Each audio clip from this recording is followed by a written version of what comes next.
Hello, everybody. Welcome to Geezerology.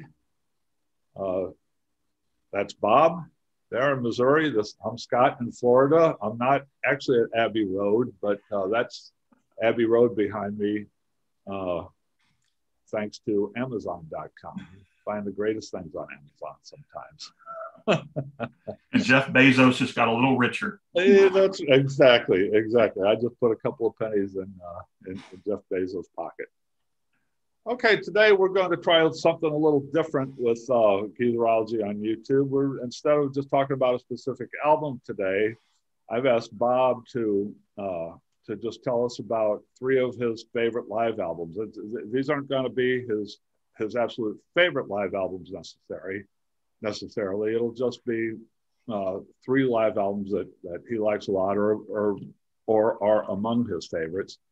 And so we're not here all day. Then I'll come back next week with three of my favorite live albums.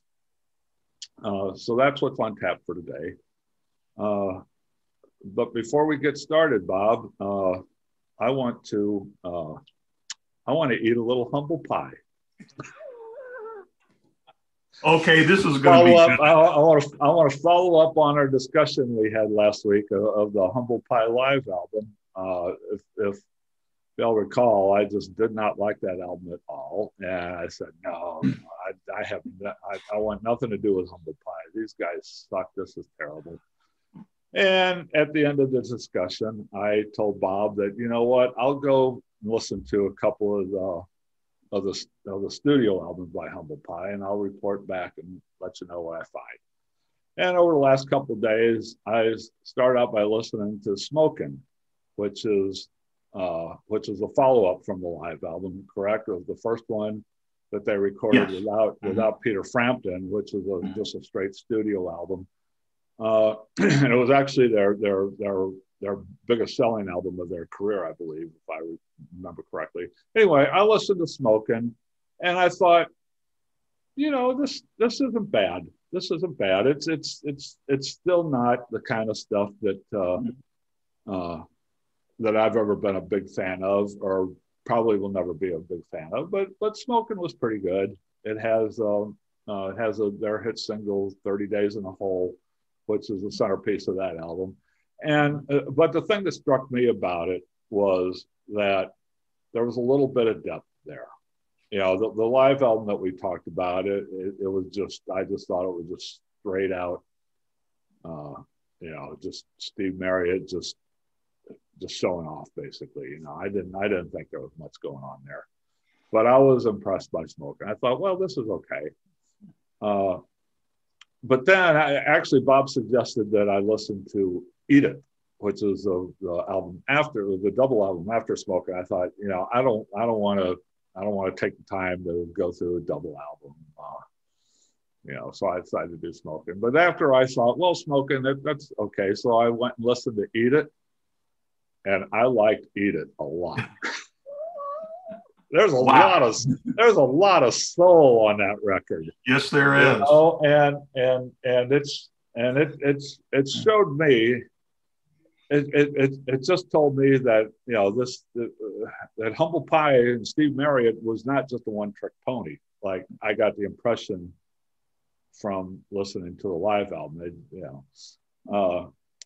And I'm not going to go too in depth on this album because I only listened to it a couple of times over the last couple of days, so I don't know a whole lot about it. But I just wanted, I may go ahead and write something about it later on the blog at Geezerology.com. But I just wanted to go on the record and let everybody know that that I no longer think that Humble Pie is just a piece of crap. That, you know what, there's actually something to listen to there. So I apologize to all the Humble Pie fans there who got angry with me, but I'm going to blame it on Bob because he's the one who's put me on the wrong album to introduce me to Humble Pie. So that's his fault. That's not my fault. So all the nasty letters, all the nasty comments direct them to Bob. Leave me out of this, okay? Okay, well, Scott, so I think the first time that I've known you, you've been humble. So I will eat my share of Humble Pie also. And when I suggested Humble Pie, um, there is a live section on Eat It. And that was really the album I intended to suggest we listen to. And I got my albums mixed up, and I said the performance Rockin' the Fillmore when I really wanted to direct us to Eat It. So that was my mistake. And because I really thought you'd like Eat It because it's got some more variety on it and stuff. So I picked the wrong album. So Eat It is a good album. It's four sides. It's a double album. It's four sides. If I can remember correctly, the first side is basically Humble Pie's studio. Just some new songs that Marriott wrote. Humble Pie studio album, and he has some backup singers on it, and it shows some good talent. The second album, or the second side, are covers of old soul songs. Ray Charles. I don't have it in front of me, but sort of Mad Dogs and Englishmen sort of cover material. Which I really like that side too. I enjoyed the heck out of that. Side three is Humble Pie acoustic, which I thought was okay, and then the fourth side was a live set of cover of I think 3 cover songs, including "Honky Tonk Women" by the Stones. The fourth side was my least favorite of the. Oh, really? Sides. Yeah. But I really liked side 2, and side 1 was pretty good, and I thought side 3 was pretty good too. But what really grabbed my attention on there was side 2 was a cover of the soul classics. Okay, well, that's interesting because I may have something coming up that you're going to like if you're not already aware of it in that vein. Okay. All right. So Bob, what's going on over at Geezerology.com that grabs your fancy? Well, I'm working on something right now. I don't know if it's going to lead to anything or not, but I saw an article or an interview with Roger Daltrey from The Who, and that I read last week. And he said that basically he's pretty much shooting down another Who album because he says it's just not worth it, that they can't make any money off of albums anymore. And so that kind of led me to start thinking about how music distribution is so much different now than what it used to be. So I started doing some research into like what artists earn off of streaming rights and stuff. And it's kind of interesting. So I'm working to see if I can't come up with something about, how we used to listen and buy music and how we do it today, and how tough it must be for an artist to make any kind of a living today. So I don't know if it's going to go anywhere or not, but that's what I'm digging into right now. Your buddy Hunter Mounts might be able to help. I was thinking the exact same thing about hitting Hunter up and asking, how he's getting anything out of it. Yeah, because I saw that it's like the artist's share of a song that streams on any service could be as little as 1/8 of a cent. So I mean, you could have somebody listen to your song 1 million times and make what, $8,000, or something like that. So I mean, it's when you consider the expense into recording something. So yeah, it's something that I was exactly thinking about interviewing him, as somebody who's basically on the streaming services. Okay. So, like I said, I don't know if it's going to go anywhere or not, but that's what I'm researching right now. Yeah, I've got a couple of things in the works. I've got the baseball project coming up in a couple of weeks. Let's tie that to opening day. I'll get started on my Lou Reed novel here at some point soon. Trying to figure out how to organize all that, because there's a lot going on in the 40 years that he had a solo career, and a couple of I got this idea last night that I was listening to Pandora. I had my Pandora on my Monster Shuffle. I've been a Pandora subscriber for 12 10, 12 years, I was one of the first subscribers that they had, and I still subscribe to their premium service. So over the years, I've built up quite a library of different artists and genre radio stations, and now they've since recently, I say recently, a few years ago, added a thing where you can shuffle everything. Just turn on shuffle and listen.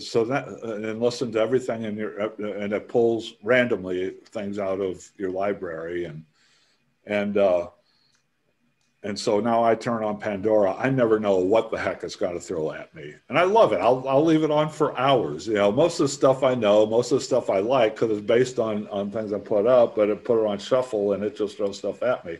So I got this idea last night that I may sit down, and how political reporters, they'll like live tweet a presidential speech or something like that. I thought it'd be a good idea to like live blog a Pandora listening session. just say, okay, the next 5 songs that come up on this Pandora listening station, I'll write about those 5 songs. Just bing, bang, boom, just drop it in, and just see what happens. I thought that would be fun to do. So I might try that one day this week. Cool. Anything else on Geezerology you want to talk about? No, I'm ready to jump in on these albums. Okay, Bob, tell us about some of your favorite live albums in your long life. Okay, a caveat up front. These may not necessarily be my absolute favorites, but they were 3 that I picked because I think they're significant, and I do like them. And also, I wanted to try to find stuff that I didn't think would be in your wheelhouse. And also so that when you come up next week, I haven't stolen your thunder. So my first choice, Bruce Springsteen and the E Street Band, live 1975 to 85. And I know that's not in your wheelhouse. No. Go ahead. Tell us about it. All right. Okay. So this was released in 1986. It came out originally as a 5 LP box set or 3 cassettes. It had a 1.5 million copy pre-order. At that point, the largest dollar volume pre-order in the history of recorded music up to that time. People were lined up outside the record stores waiting to get this. There's even an anecdote that one store in New York was selling copies of it directly off the back of the delivery truck when it arrived. It has 40 songs on it, covering that 10-year span from 75 to 85, which I think is probably the most productive and best part of Springsteen's career. I, like a lot of other people in 75, bought his Born to Run album, the album that launched his career, put him on the cover of Time and Newsweek in the same week. And I liked what I heard, so I bought the next album he released, Darkness on the Edge of Town, went back and picked up his first 2 albums. But I went all in on Springsteen when he released The River in 1980. And there were some songs on there that just touched my life and my experiences. And I'm going to write about that someday, so I won't go into detail on that. But anyway, I heard about Springsteen's legendary concerts and had not had a chance to see him up to this point. So when this was released, it was definitely something I wanted. I bought the first version in cassette so I could listen to it while driving. When it was released on CD, I went back and bought the box CD set. It comes with this cool book that's got photos and the lyrics to all 40 songs that are on here. I love Springsteen. Great versions of his songs here recorded live. He does some very cool covers. One of the singles that was released was his cover of Edwin Starr's 70s song, War. And Springsteen has some fascinating monologues that he does before some of the songs and oftentimes his monologues are as good as the music. And he has one, the monologue he does before they perform War just gets to me every time I listen to it. It reminds me so much of the relationship I have with my dad. And Springsteen recounts how he's facing the draft during Vietnam. And his dad keeps telling him, you need to go into the Army. The Army's going to make a man out of you. So Springsteen relates how he gets his draft notice. He takes off and is gone from home for a couple of days, goes up to New York where he goes into the selective service thing, and they reject him. So he comes home, and his parents are like, where have you been? And he said, I went to the draft board. And his dad goes, what happened? And he said, they don't want me. And the dad goes, good. You know, just a great story. And I heard that from my dad so many times. You know, you need to go in the Army to get yourself straightened out. So I really relate to Springsteen on a very personal level. So that's one of my choices. It's a great album to have if you want to see a retrospective of Springsteen's 10 years after he hit it big with Born to Run. I remember that. I believe, trying to figure what year did that come out? 1986. 1986. Mm-hmm. Okay.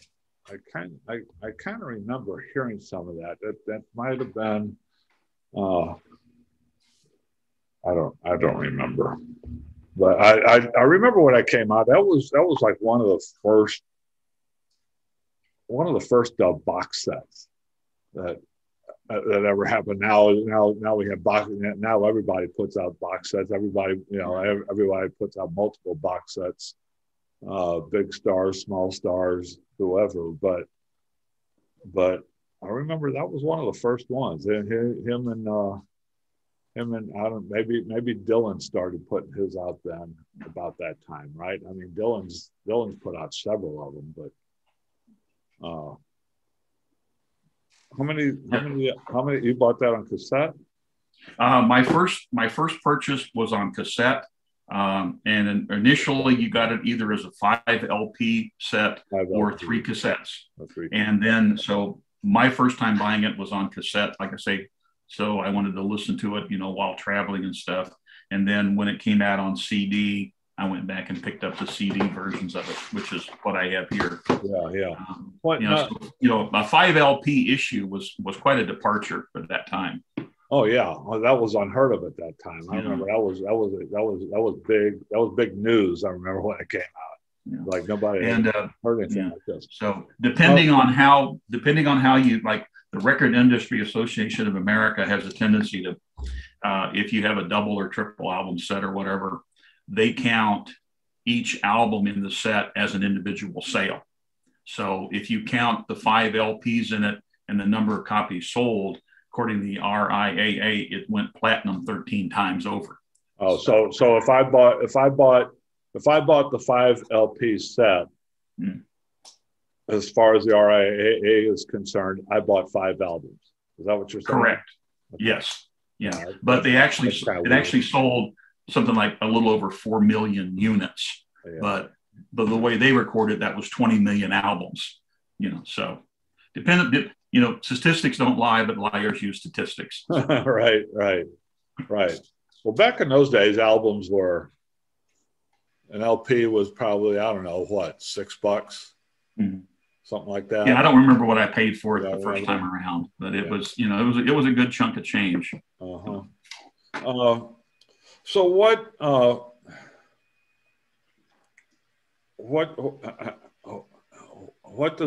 what does this set do besides just collect a whole lot of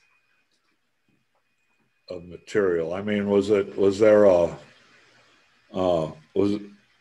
there any particular kind of focus to it or anything like that, or was it just basically supposed to be a retrospective?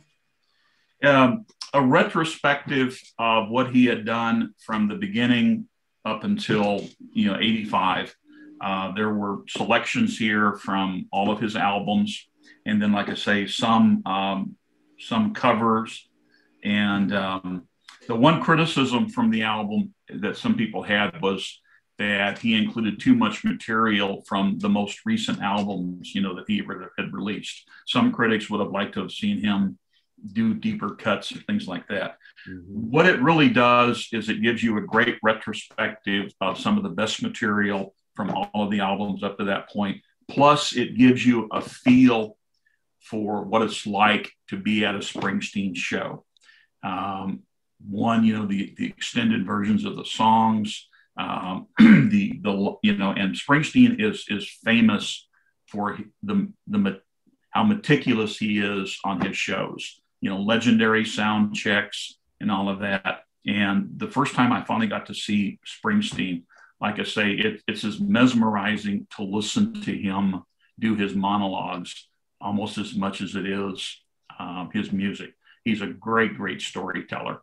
So being able to listen to some of the stories that he intersperses between the cuts really gives you a feel for what it's like to be at one of his shows. And you also get a really nice progression in the growth of him and his band, because we start out with shows in 75 and end up with stuff 10 years later. So you get to see that the progression of, how his music changed. And then the E Street Band, I think, is one of the greatest backing bands ever put together. Clarence Clemens on saxophone was awesome. You've got little Stevie Van Zandt on here, Niels Lofgren, both incredible guitarists, Max Weinberg, who's a great drummer. So it's just really good musicians. And I know you either like Springsteen or you don't. So, but yeah, I'm just looking at his discography here and trying to place it into context. This was in '86, so he'd released 1, 2, 3, 4, 5, 6, 7. He had released 7 studio albums at that point. This was released a couple of years after the album Born in the USA, before Tunnel of Love in '87. Born in the USA was released in '84. So this material covers through Born in the USA? Correct. Born in the USA? Born in the USA, I'm going backwards. Nebraska, The River, Darkness on the Edge of Town, Born to Run, The Wild, the Innocent, and the E Street Shuffle, Greetings from Asbury Park, New Jersey. I know that album. That album made Tom Waits a bit of pocket change too. I know. They covered Jersey Girl on there, War. Yeah, I listened to Born to Run. I thought Born to Run was okay when it came out.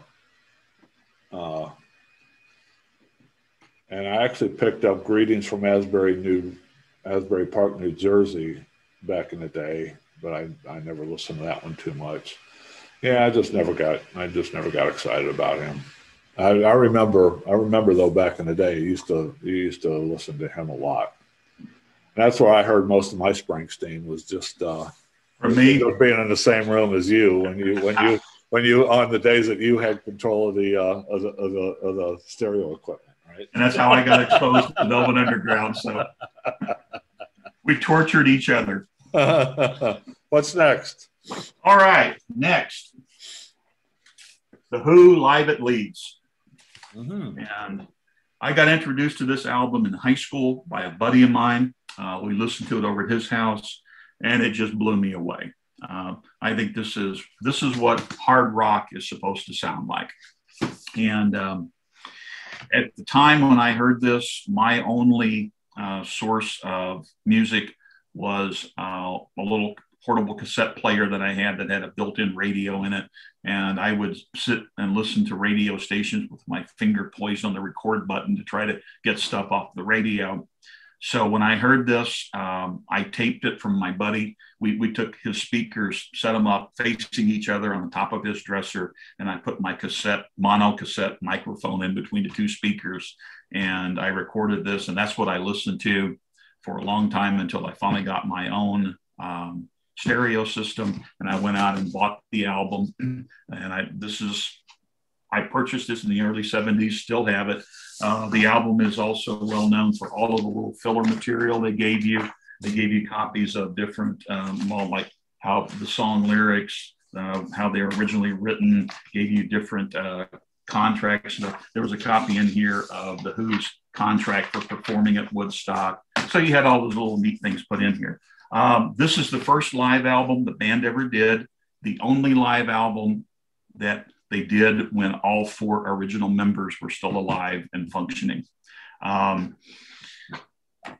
The Who on stage were vastly different than the Who that you heard on album.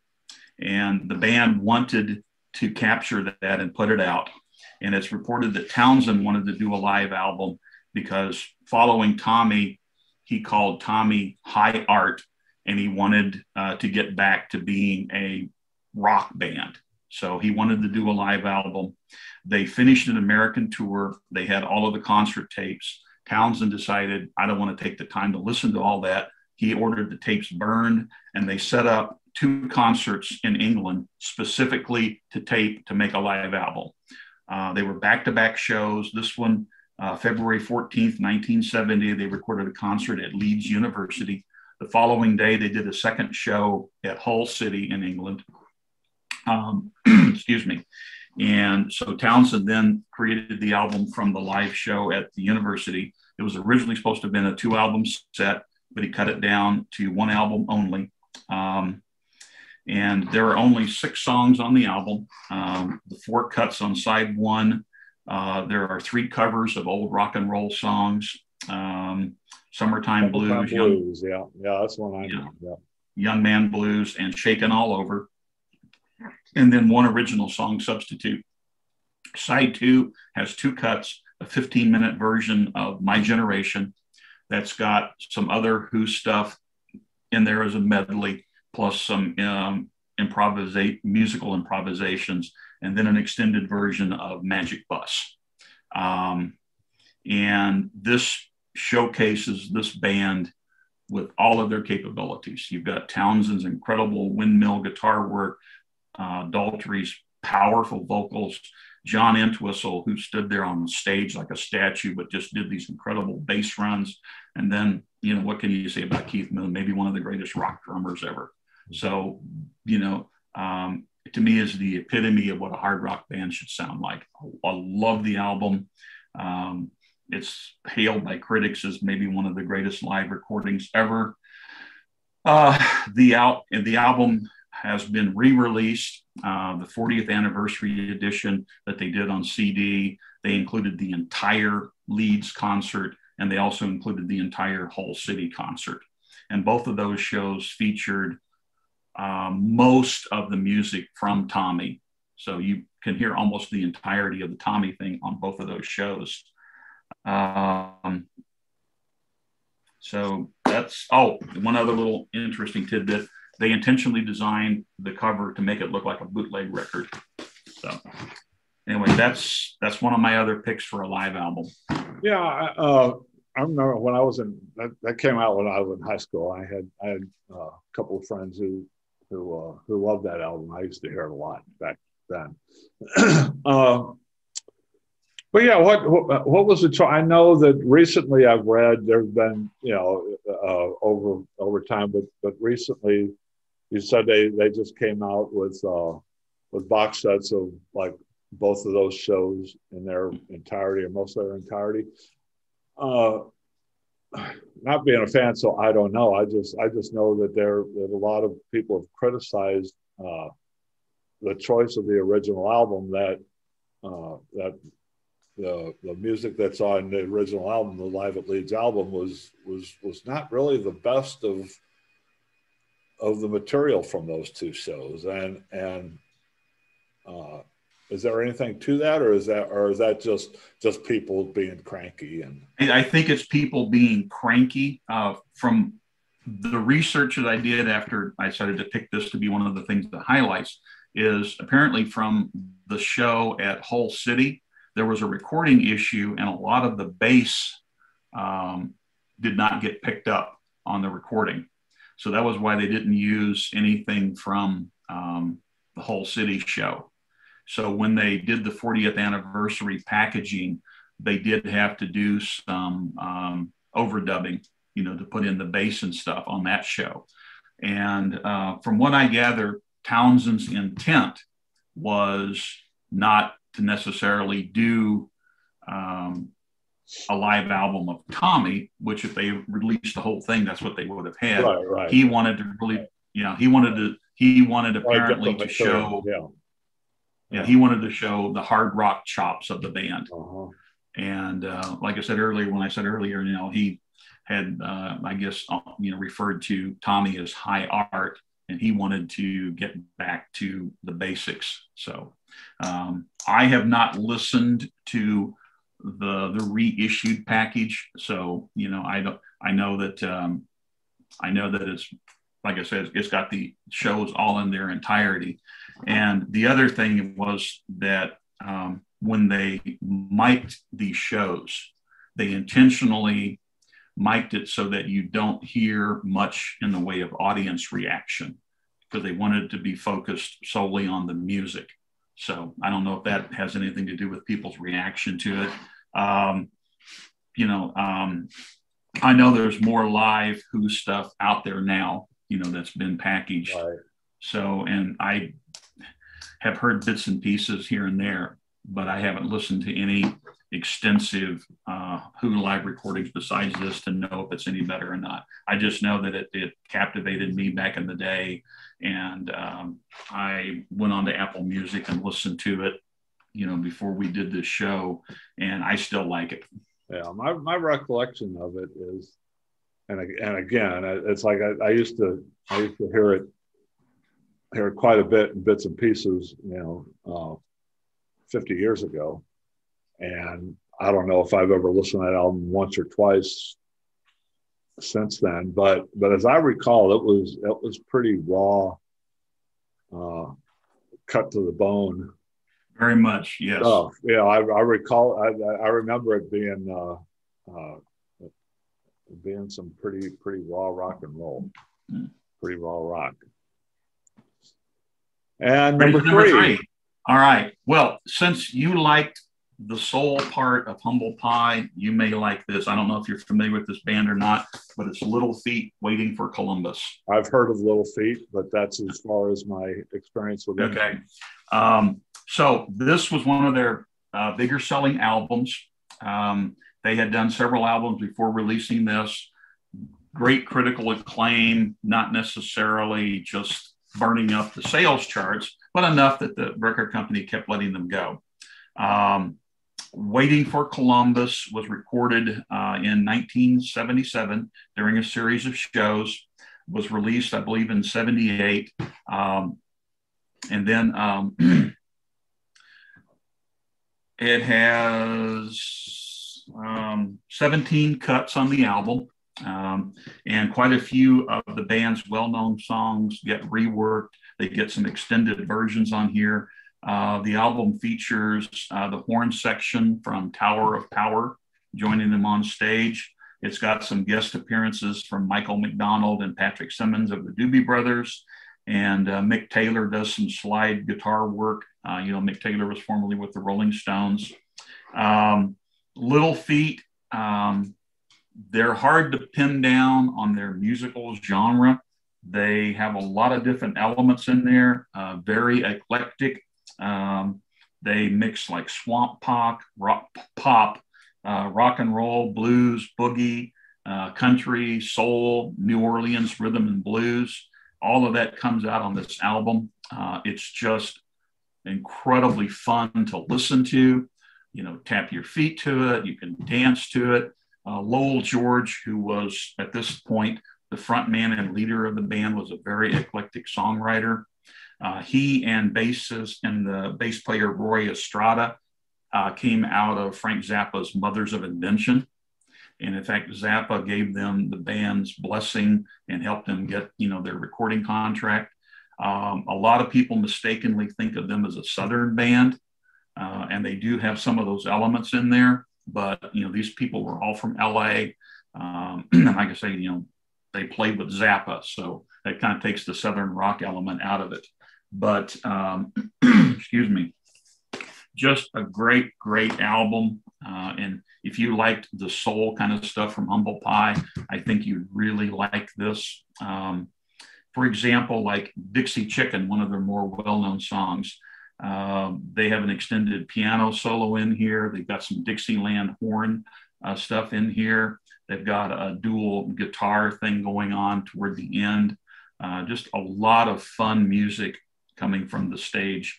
In 1979, Lowell George left Little Feat. He disbanded the group.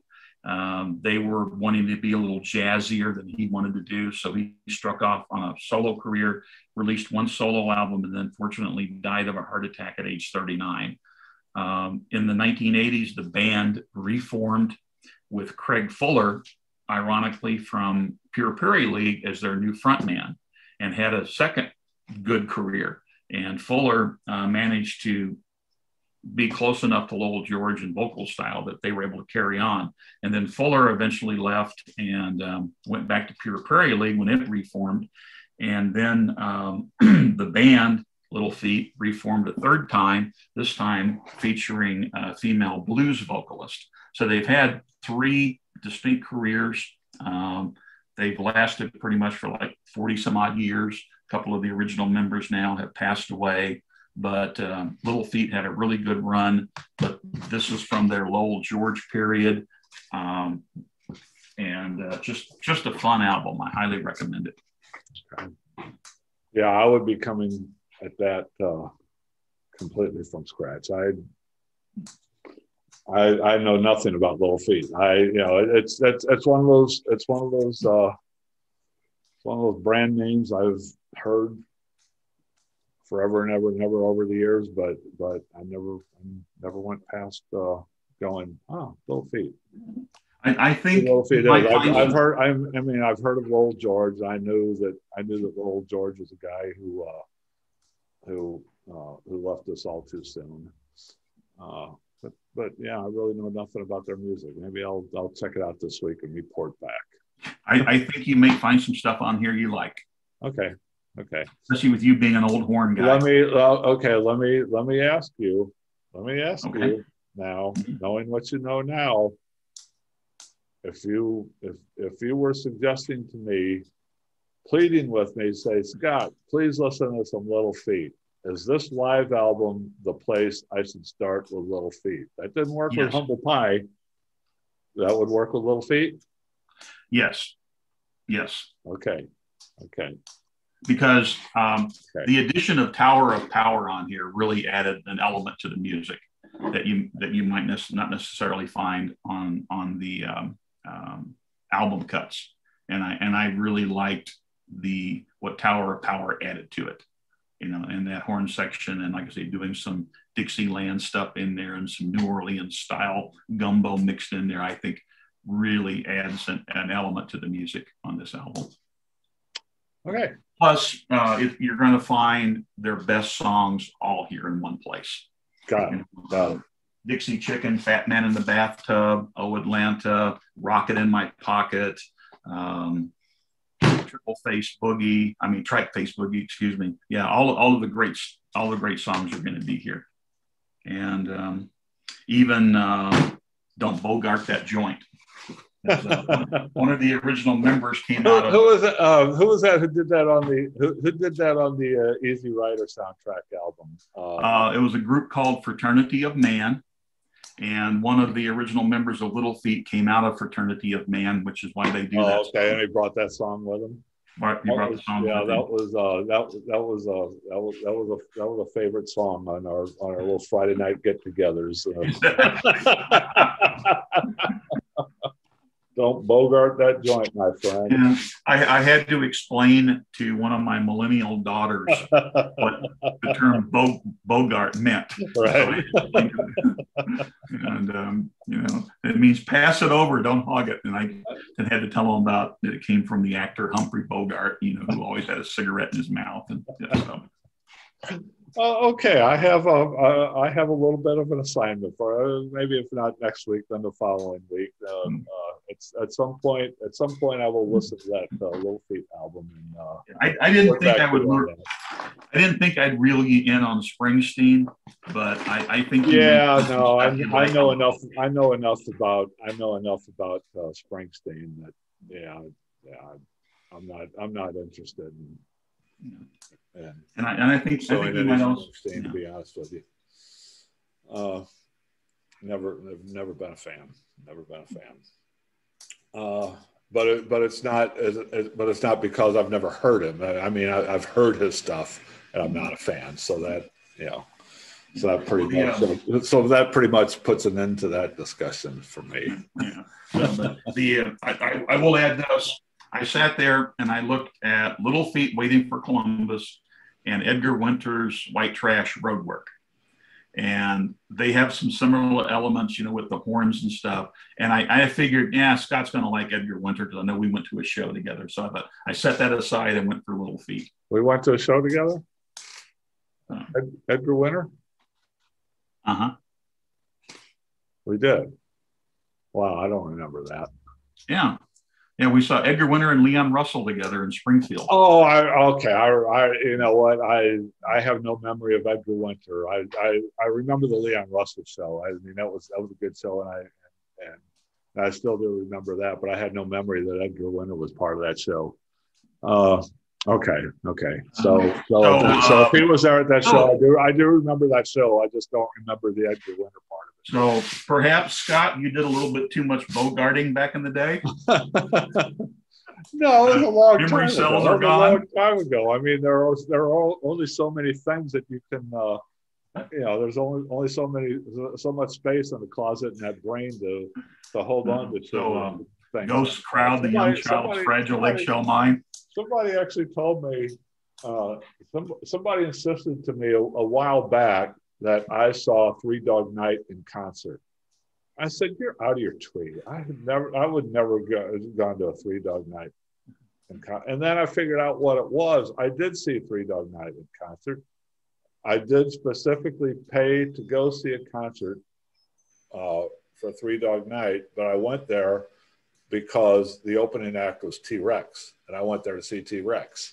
I remember T-Rex, and I had no, I'm sure I didn't get up and leave, but I just have no memory of actually Three Dog Night play a show. T-Rex and Three Dog Night. Who books these shows? That's a whole other avenue. I can just off the top of my head, one of the strangest mixes I found the first time I ever heard of Hall & Oates was. They were the opening act for Lou Reed show. Oh my word!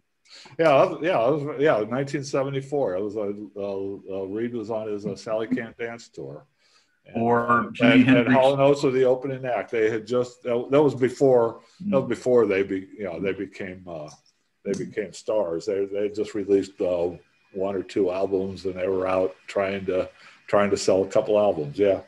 And if I think about it some more, I could come up with some good ones. Or, Jimi Hendrix opening for the Monkees. Yeah, that happened. I wasn't there, but I know that happened. But I've read extensively about it, and that was a disaster. Yeah. Although Hendrix's manager milked it for everything he could. He put out a press release about how Hendrix had to cancel the tour because audiences were screaming and teeny boppers were scared and leaving the concert hall. So they milked it for all the publicity they could get. Yeah. And I've actually, this is a whole nother avenue, but just quickly, I mean, there were actually two or three of my favorite bands over the years are bands that I discovered as the opening act for another show that I went to see. I went to see Wishbone Ash back in the mid-'70s, and their opening act was a band called Renaissance, which I've been a huge fan of this band ever since then. If I thought some more, I could think of a couple more, but that's for another time. Maybe a blog post, maybe a video, who knows? But anyway, let's go ahead and wrap this up. We've kept people long enough here. Okay, yeah, I'm gonna work on my live Pandora blog this week, and some point soon, Lou Reed. In 2 weeks, I have a definite time pegged for the baseball project, which opening day is on April 1st. So sometime in that last week of March, I'll have a baseball project and a couple other things I'm working on. But until then, next week, I'll be back to tell you about 3 of my favorite live albums, and I'm going to have to change my plan a little bit because I expected Bob to talk about one of them that actually would be on both of our favorite lists. So I'm going to have to rethink my plan. I think he did that to me on purpose. He threw me off here. I'm going to have to call an audible for next week. Well, I was really actually trying to be nice to you because I decided not to steal your thunder. Let you have first shot at it. Oh God, it's like, yeah. Okay, thanks for joining us, everybody. Read us at geezerology.com, and we'll see you soon. Bye-bye. All right. Bye now. Thanks for tuning in.